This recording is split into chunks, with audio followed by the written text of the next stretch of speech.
Welcome to the Da Vinci Code, Dan Brown's best-selling guide to running frantically through European tourist attractions while learning questionable art history. Think of it as a cross between National Treasure, a cryptography textbook, and your uncle's Facebook post about secret societies. Our story begins in the Louvre, where a curator is murdered. But instead of just, dying quietly, he spends his last moments arranging his body like a performance art piece, scrawling cryptic messages and leaving behind puzzles that would make even a Sudoku champion roll their eyes. Enter Robert Langdon, Harvard symbologist, a job that doesn't really exist, but apparently pays enough for him to jet around Europe whenever conspiracy calls. Langdon is joined by Sophie Neveu, a French cryptographer whose main role is to explain things in an accent, at least in the movie, and have the occasional dramatic family revelation.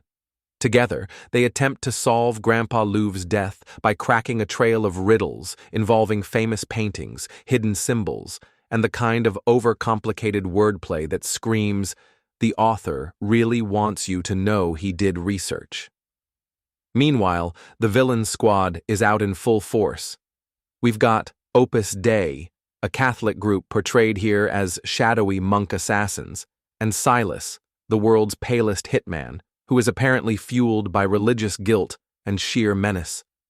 His hobbies include self-flagellation, breaking into sacred places, and looking like he wandered out of a Tim Burton casting call. As Langdon and Sophie dash around Paris and London, they stumble upon the book's central revelation: the Holy Grail isn't a cup at all. It's Mary Magdalene. Yes, apparently Jesus had a wife, they had a kid, and their bloodline survived through the ages, guarded by a secret society known as the Priory of Sion.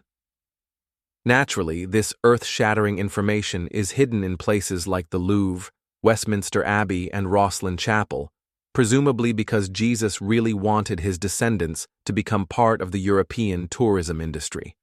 Every chapter ends with a cliffhanger, usually some variation of, "But then Langdon realized," something shocking.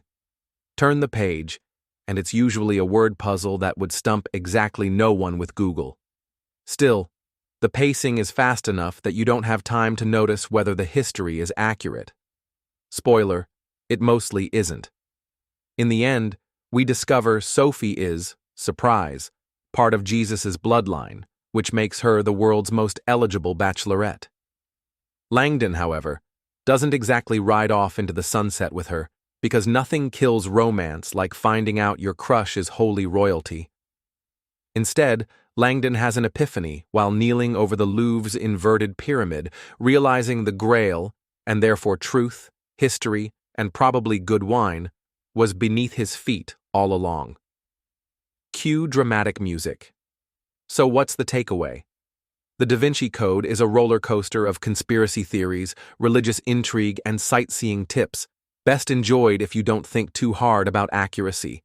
Think of it as an airport novel equivalent of fast food, not nutritious, but undeniably entertaining. Moral of the story: when in doubt, always check the gift shop for hidden clues.